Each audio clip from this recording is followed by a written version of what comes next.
पंजाब सिंधु गुजरात मराठा द्राविड उत्कल बंगा विंध्य हिमाचल यमुना गंगा उच्चल जलधि तरंगा तव शुभ नामे गाये तव शुभाशिष माने गाये तव जय गाथा जनगण मंगलदायक जय हे भारत भाग्य विधाता जय हे जय हे जय हे जय जय जय जय हे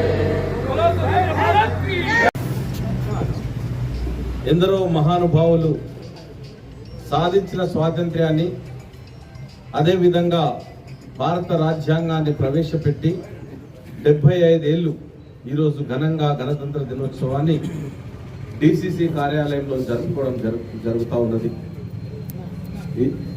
ఈ పర్వదినాన మీ అందరికి కూడా శుభాకాంక్షలు తెలియజేస్తూ త్యాగమూర్తుల త్యాగాలను స్మరించుకుంటూ మరి ఈ దేశం ఈరోజు రాజ్యాంగం పట్ల గౌరవము, రాజ్యాంగాన్ని పరిరక్షించాల్సిన విధానము ఈరోజు భారతీయ జనతా పార్టీ కానీ మరచిపోయి స్వంత రాజ్యాంగాన్ని ప్రవేశపెట్టడానికి, రాజ్యాంగాన్ని మార్చడానికి వ్యక్తులు పలుకుతా ఉన్నారు, కుతంత్రాలు పన్నుతా ఉన్నారు.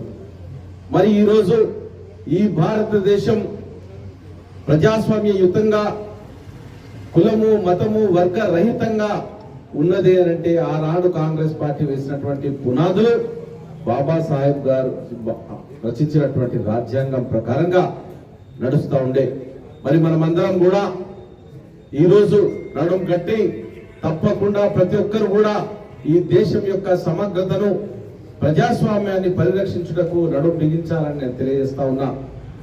మతతత్వాన్ని, మందిరంలో ఉండాల్సిన దేవుణ్ణి రాజకీయాలకు వాడుకుంటా ఉన్నారు, దేవుళ్లను రాజకీయం చేస్తా ఉన్నారు, మతాన్ని రాజకీయం చేస్తా ఉన్నారు, కులాన్ని రాజకీయం చేస్తా ఉన్నారు.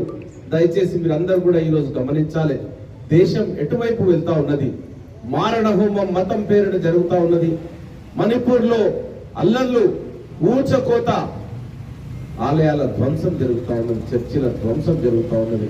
దయచేసి 75వ గణతంత్ర దినోత్సవం సందర్భంగా ఈ యొక్క కరీంనగర్ జిల్లా ప్రజలకు నేను విజ్ఞప్తి చేస్తా ఉన్నా, మనమందరం కూడా కలిసి మెలిసి ఐకమత్యంగా సోదర భావంతో మనం ముందుకు వెళ్ళాలి తప్ప మతం ముసుగులో కొంతమంది చేస్తున్నటువంటి రాజకీయాలను మీరు గమనించాలని నేను మరొక్కసారి అందరికీ తెలియజేస్తూ, వచ్చిన ప్రతి ఒక్కరికి కూడా ఈ దేశాన్ని సమగ్రంగా ఉంచాలని, ముందుకు నడిపించాలని యువతను కూడా నేను వేడుకుంటూ మీ అందరికి కూడా సెలవు తీసుకుంటూ గణతంత్ర దినోత్సవ శుభాకాంక్షలు తెలియజేస్తా ఉన్నా.